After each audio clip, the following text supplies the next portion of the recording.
Welcome back. This is T, and I'll just give you an overview of the first video. Basically, I was at Mardi Gras in New Orleans. I noticed a bloody tinge, coffee grind type of discharge on my pillow. It was stemming from my nipple. I had some testing done. It was found to determined to be a mass, and then from there I was sent to the surgeon for a consult because it needed to be removed. Even though it was not cancer, it was precancerous, and so it needed to be removed because it was an abnormal growth of the cells. So during about a week or two before my surgery consult, I sat down and I wrote a list of questions and just things that I just wanted to pose to the surgeon, and I wanted to be sure that I didn't forget because it was COVID and pretty much no one could go in with you, so it wasn't like I had a support system in there with me during the meeting. It was just me. And so I asked the magical question that changed the course of my actions, and that was, I wanted to know if the surgeon believed that removing the mass would stop my nipple discharge. And he said that he didn't think the two were related. So, you know, I don't profess to be a medical professional, and I don't know the Hippocratic Oath by heart, but I do have a teaspoon of common sense.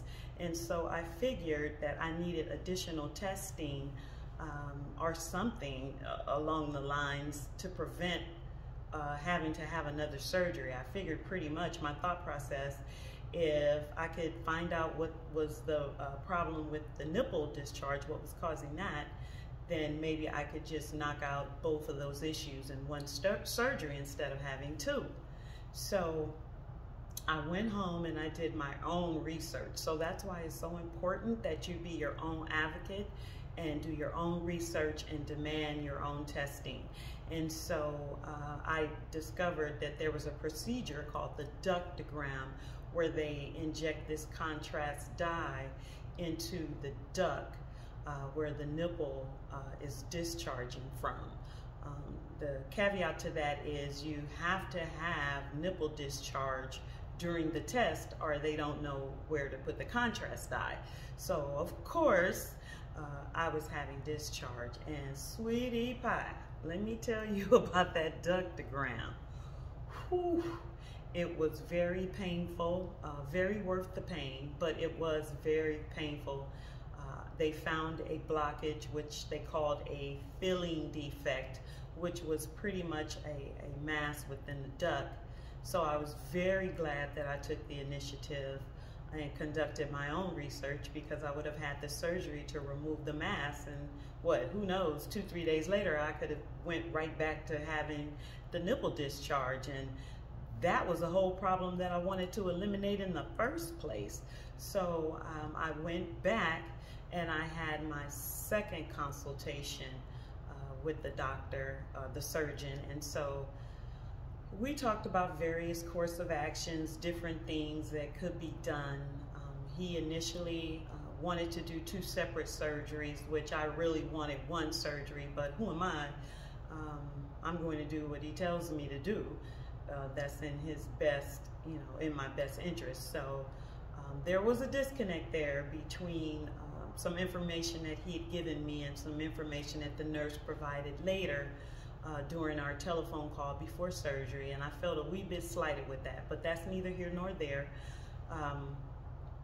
So he gave me an order for a chest x-ray, my pre-op blood work, to include a COVID test that had to be done.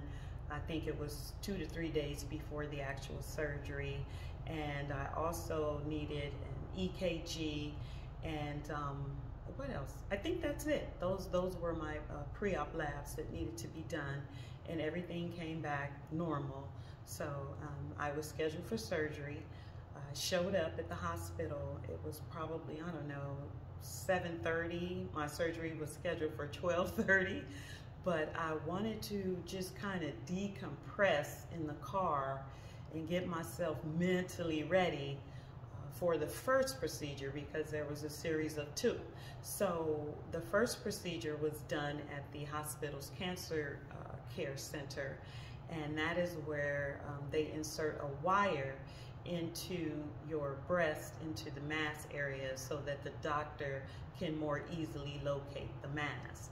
So that was done, and that was relatively painless. I mean, I just felt the pinprick like with the biopsy, and then they wheeled me over to my pre-op room, and it was a little disconnect there. I was getting a little frustrated, but we got beyond that. And so by the time, I don't know, I think I recall them wheeling me into surgery. It was probably about 12:50. And then I remember, next thing I know, I was in the recovery room, and it was 3 o'clock. So I don't know how long the surgery itself took. I know that the radiologist at the Cancer Care Center told me that they would bring the mask that they removed to include that wire back to him so he could look at it and be sure that all of the wire was removed, and just, you know, send it off to pathology. So I don't know. All I know is I woke up alive, and I was glad, of course, and I had a lot of pain in my legs for some reason. My breast didn't hurt. Everything else did. My legs, I could barely walk. I don't know if it was the cuff that they place on your legs to prevent a blood clot, or maybe it was the anesthesia, maybe the muscle relaxant. I don't know what it was, but I'm telling you, I had a hard problem walking for about a day and a half. And also, if there's anything else I could send you off with, is do yourself a favor. If you have general anesthesia and they place that tube down your throat, buy yourself a bottle of Chloraseptic beforehand, because that numbed my throat, because that was really hurting as well. So just make sure you have your medication and you know, everything for pain beforehand, so you don't have to worry about that. One of the things I've learned, I think the biggest lesson is what I said before, is to just be your own advocate. You know, do your own research. Don't take anyone else's word for the gospel. Contact people who've been through the same thing. If you know someone else who's a doctor or in the medical field, confer with them. There are so many ways that we can reach out to people, and people who are available and willing to help.